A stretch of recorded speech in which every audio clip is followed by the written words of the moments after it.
الحمدللہ وکفا والصلاة والسلام علی سید الرسل وخاتم الانبیاء اما بعد۔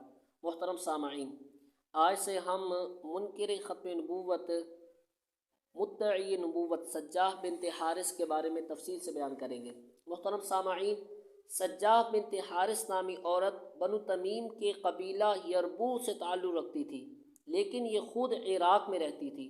یہ مالک بن نویرہ کے خاندان کی نہایت معزز خاتون سمجھی جاتی تھی اور ایک قسم کی سرداری اس کے ہاتھ میں تھی۔ یہ عورت مسلمان نہیں ہوئی، بلکہ بنو تغلب کے عیسائیوں سے اس کا مذہبی رشتہ تھا۔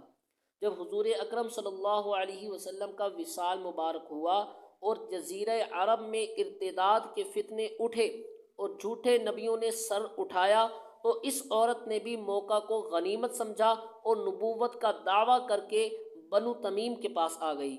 اس کے آنے سے بنو تمیم کے لوگ بھڑک اٹھے اور کھل کر بغاوت شروع کر دی۔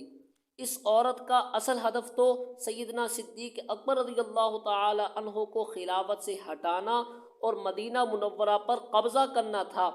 عراق سے ایک بڑا لشکر بھی اس مقصد کے لیے ساتھ لے کر آئی، لیکن اس نے یہ خیال کیا کہ بنو تمیم میں بھی اضطراب ہے، تو پہلے وہاں جا کر قوت کو جمع کیا جائے، پھر کارروائی کامیاب رہے گی۔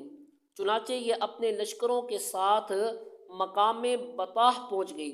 اب اس عورت نے حضرت خالد رضی اللہ تعالی عنہ کے آنے سے پہلے علاقۂ بطاح اور بنو تمیم میں جو مسلمان تھے ان پر حیلہ بول دیا اور وہاں مسلمانوں کو شہید کر ڈالا۔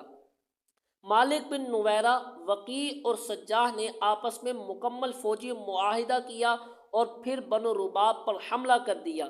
وہاں کے مسلمانوں نے، جو زیادہ تر بنو رباب کے تھے، خوب مقابلہ کیا اور برابر کی جنگ لڑی اور طرفین سے بڑی مخلوق ماری گئی۔ صورتحال خانہ جنگی کی سی تھی۔ مسلمان اگرچہ تھوڑے تھے، لیکن انہوں نے خوب مقابلہ کیا۔ جب فریقین بہت زیادہ خون خرابے کے بعد تھک گئے تو صلح کی بات شروع ہو گئی۔ آگے کیا ہوا یہ انشاءاللہ اگلی قسط میں اللہ تعالی ہم سب کو ختم نبوت کی پاسبانی نصیب فرمائے۔ وآخر دعوانا الحمدللہ رب العالمین۔